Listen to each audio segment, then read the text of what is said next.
façon, c'est pas vraiment une surprise, puisqu'on sait que du côté des autorités du football français, on n'a rien voulu entendre, on n'a rien voulu comprendre. Donc c'est pas vraiment une surprise. C'est pour ça que nous, depuis quelques mois maintenant, nous en appelons aux politiques. Et notre message aujourd'hui est clair. On demande aux politiques en général, mais particulièrement à François Hollande, à son gouvernement, à sa majorité à l'Assemblée nationale, de prendre une position claire, c'est-à-dire soit de se coucher, comme il est en train de le faire, au pied du lobby du football fric, parce qu'on sait qu'il y a ce lobby qui fonctionne fortement auprès du gouvernement, auprès des députés, notamment socialistes à l'Assemblée nationale, soit effectivement de respecter les victimes, de respecter les valeurs humaines dont il se prévaut, et d'aller dans le sens de ce que nous demandons, à savoir des commémorations dignes et surtout un devoir de mémoire qui s'impose dans cette catastrophe.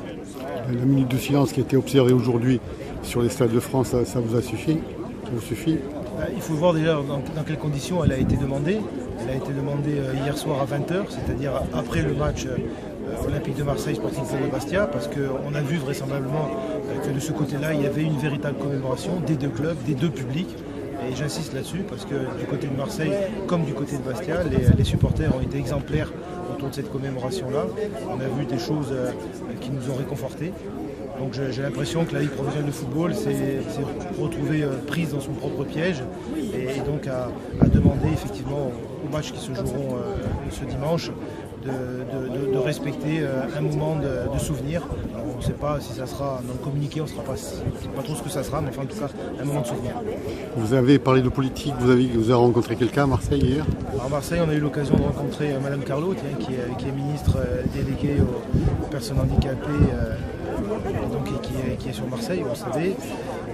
Nous lui avons fait part de ce que je disais à l'instant.